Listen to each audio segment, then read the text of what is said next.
Hello, good morning everybody. Today we will understand next point from the chapter of agriculture. In this chapter, we will understand food crops other than grains. Grains के अलावा दूसरी जो crops हैं जो हम utilise करते हैं उस क्रॉप्स के बारे में स्टडी करेंगे. तो इसमें हमारे पास आता है sugar cane, oil seeds, tea, coffee and horticulture.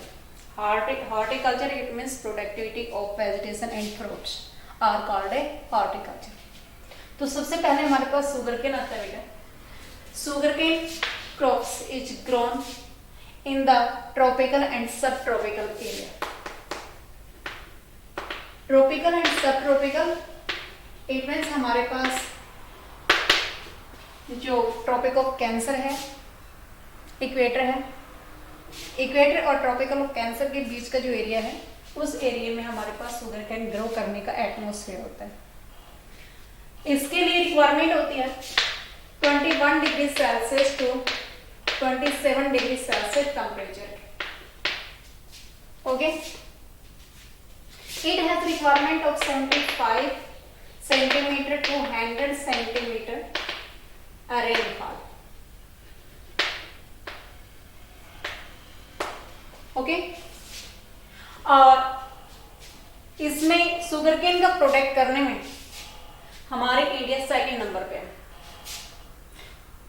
India is the second number of the production of sugar cane after Brazil. सबसे जो मेजर कंट्री है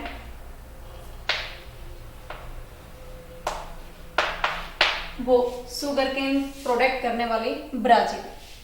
ओके, हमारे इंडिया में इसका जो प्रोडक्शन होता है वो जो स्टेट है वो स्टेट्स हमारे पास है यूपी, महाराष्ट्र, कर्नाटक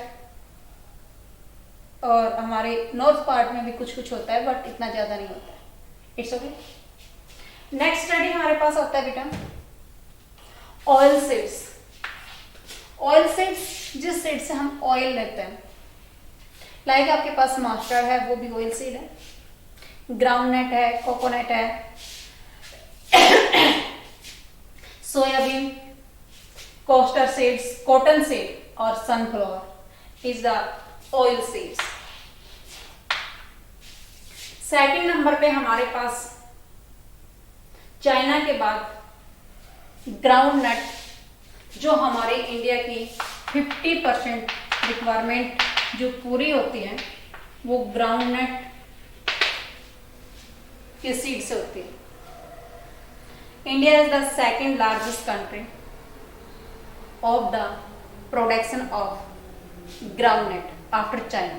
सबसे ज्यादा जो ग्राउंडनट तैयार होता है वो चाइना में होता है, उसके बाद में इंडिया का नंबर आता है. और इंडिया में जितने भी सीड्स होते हैं ऑयल सीड्स, जैसे मैंने अभी बताया लाइक सोयाबीन, ये मस्टर्ड, कॉटन सीड्स, कोकोनट, सिसमम आदि आदि, ये सारी जो हमारे पास ऑयल सीड है उसमें ग्राउंडनट सबसे ज्यादा यूटिलाइज होता है. इसमें ग्राउंडनट की जो प्रोडक्टिविटी होती है वो खरीफ क्रॉप्स में होती है, क्योंकि जब सर्दी का मौसम स्टार्ट होता है उस टाइम हमारे पास मूंगफली आ जाती है, तो इट मीन्स वो खरीफ सीजन में तैयार होती है. इसकी प्रोडक्टिविटी लेने वाली जो स्टेट है वो सबसे मेन है वो गुजरात है, उसके बाद में Andhra Pradesh, Tamil Nadu etcetera. It is use for the preparation of a soap and cosmetic.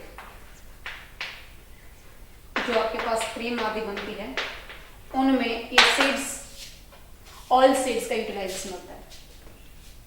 It's okay. Next study हम कर रहे हैं बेटा T plants.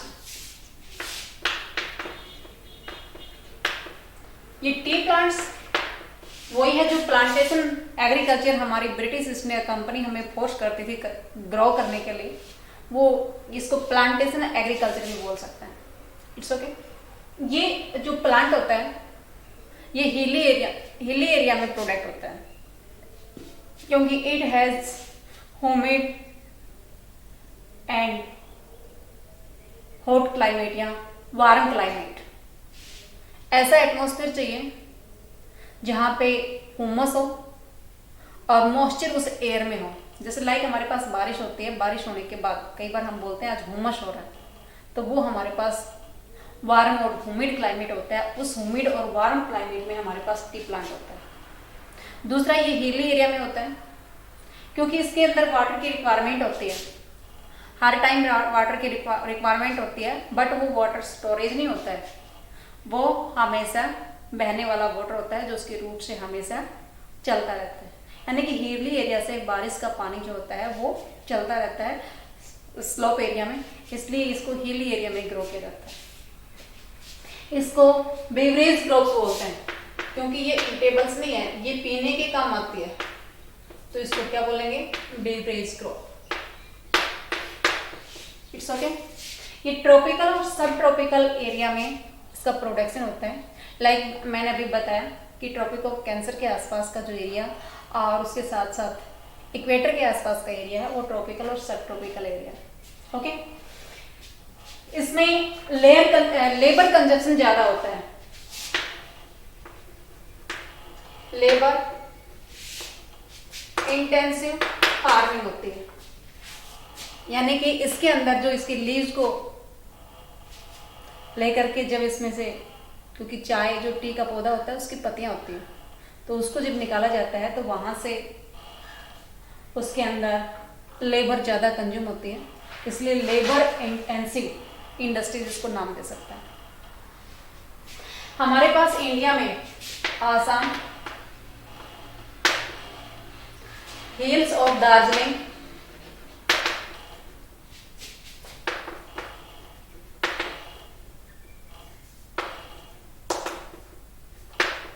Darjeeling and Jalpaiguri, ये दोनों ही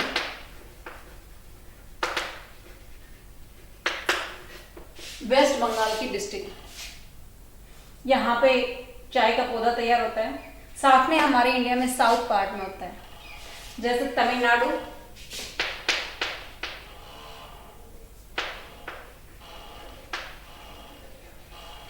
केरला, हिमाचल प्रदेश, उत्तराखंड, मेघालय एंड आंध्र प्रदेश। इस एरिया में भी टी प्लांट हमारे पास तैयार होता है। ओके। उत्तराखंड के एरिया में भी यहाँ पे टी का पौधा तैयार किया जाता है, टी प्लांटेशन होती है। ओके। नेक्स्ट हमारे पास आती है coffee. Coffee is also beverage crops, इसको भी बेवरेज क्रॉप्स बोलते हैं क्योंकि ये भी पीने के काम आती है। इसमें जो कॉफी का प्लांट होता है वो भी हिली एरिया में, बट हमारे पास इंडिया के अंदर बाबा गुडेम हिल्स और जो नीलगिरी की पहाड़ियां केरल, तमिलनाडु और कर्नाटक की बाउंड्री पे होती है, वहां पे हमारे पास कॉफी का प्लांटेशन होता है। इन 2008 India had product 3.2% of the world. India के अंदर जितना वर्ल्ड में प्रोडक्शन हुआ था उसका 3.2% प्रोडक्ट हमारे इंडिया में हुआ था कॉफी। इंडिया की जो कॉफी है वो अरेबिका क्वालिटी का, बेस्ट क्वालिटी का प्लांट यहाँ पे तैयार किया जाता है। इसकी क्वालिटी होती है, अलग अलग वैरायटी होती है, तो अरेबिका वैरायटी की यहाँ पे प्लांटेशन, कॉफी प्लांटेशन होता है। ओके। यहाँ कर्नाटक, केरल, तमिलनाडु की गुडेम हिल्स और बाबा गुडेम की पहाड़ियों में इसका प्रोडक्शन होता है। अब नेक्स्ट पॉइंट हमारे पास आता है बेटा हॉर्टिकल्चर। अभी मैंने बताया था production of the fruits and vegetation are called horticulture. जहाँ फ्रूट्स और वेजिटेशन का जो प्रोडक्शन होगा उसको हॉर्टिकल्चर बोलेंगे। 2008 में हमारे पास हॉर्टिकल्चर के अंदर सेकंड नंबर पे चाइना के बाद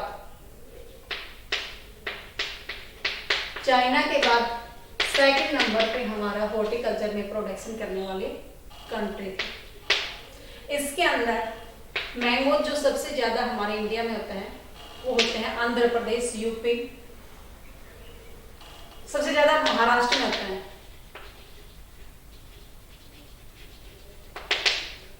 यूपी में, बिहार में, आंध्र प्रदेश, तेलंगाना एक्सेट्रा। ऑरेंजिश हमारे पास सबसे ज्यादा नागपुर इट मीन्स जो महाराष्ट्र और एमपी के बॉर्डर पे है। मेघालय में भी होता है ये। इंडिया के अंदर वर्ल्ड की 13% वेजिटेबल्स तैयार होते सप्लाई होते हैं। It's okay. तो ये हमारे इंडिया में हॉर्टिकल्चर का प्रोडक्शन है। ओके।